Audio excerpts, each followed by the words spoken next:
Hey guys, Coach Brandon Krause here. Today we're going to be going over body punching.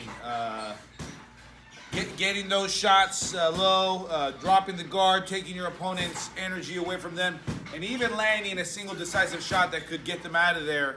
That's all part of the beauty of going to the body.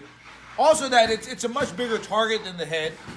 And also I'm sure people have said that the head can move, which is true. But notice that my body is going to be there the entire time, so a guy that has proficient head movement, you can always bring those shots a little bit lower and start having success. Let's start with some very basics about going to the body, all right?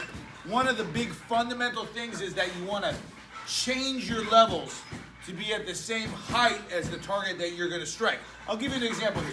Let's say Dylan and I were boxing, and I was in my boxing stance, same stance that I would shoot headshots to. Well, what I don't want to do is I don't want to stand in this position and angle my shot downwards, because you can sure see that it's very easy for my opponent to come with some sort of counter if we start mixing it up. Also, you don't have to be a master degree in biomechanics to understand that this is not going to be as powerful as this as far as how my body can get behind that shot. So first and foremost, I always want you to change your level to get to the same height as what you're going to strike. The defining legal line for the low blow is the belly button, so I don't want to be punching below that. But like a game of tennis, like a game of ping pong, I want to get as close to that line as possible without violating the rule. So let's say I was going to shoot that jab to Dylan's body. First thing I want to do is change my level, drop down to where I'm at, step in, commit, get the shot off nice and parallel. My chin is tucked into my shoulder. I have good balance. I'm behind my lead knee. I've completed the shot. I come back up. Maybe the same concept with a straight right hand. Change my level. Shoot that shot nice and straight as opposed to punching downwards.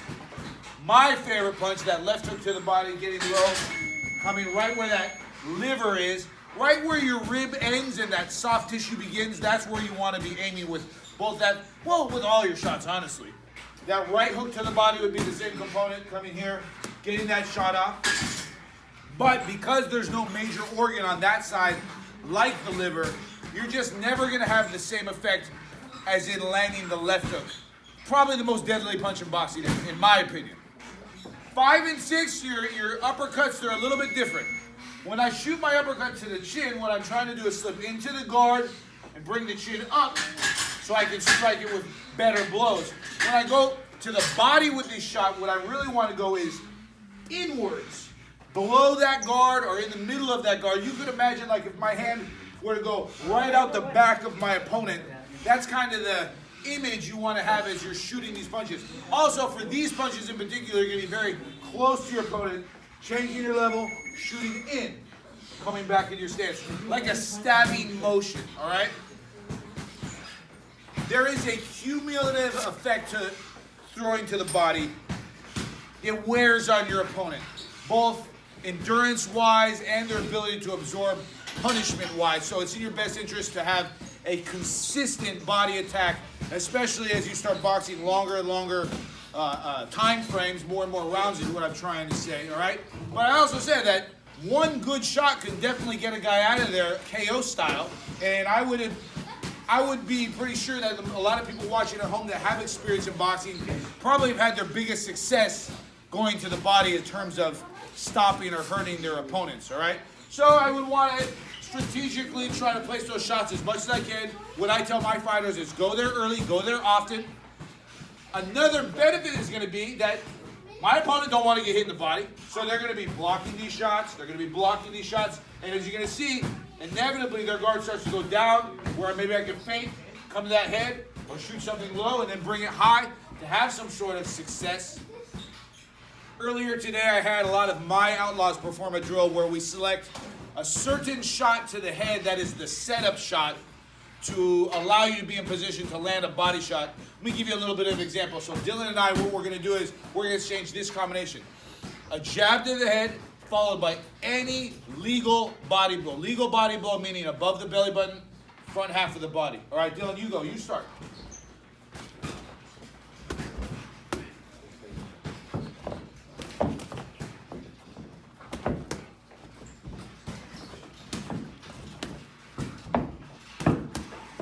So you can perform this with a jab to the head, right hand to the head, left, whatever would be the tactics and technique that you wanted to practice on that particular day. Today we had over the jab, the straight right hand, and the left hook. Those are the predominant shots you want to lead with anyway. Last thing I want to say about the body shots is don't be nice about them. The head shot, a lot of times you'll throw a change up at your opponent. You'll give him a quick one. You'll give him a tap in order to trick him maybe a little bit later. But that body shot, for the most part, go there with gusto. Try to put that thing into your opponent's torso, into their ribs. Get visceral with these shots because they do have that accumulative effect and because it could possibly lead to a one-punch KO on your part, all right? Other drills we have is fighter A could be throwing a jab. If you start throwing that jab at me, Dylan, and what I could be doing is defending these shots and practicing opportunities to counter to the body. Maybe put a body shield on your opponent, have them do the same thing. Fighter A could be practicing defending shots, so I will freely throw single body shots at my opponent, allowing him to practice defending them without dropping his guard.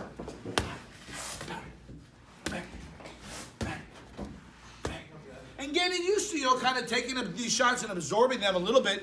Because as you can see, I am striking Dylan when I throw these shots, but I'm not getting a good shot in because his elbow's in the way, taking away some of that power. But boxing is a rough and tough place, all right?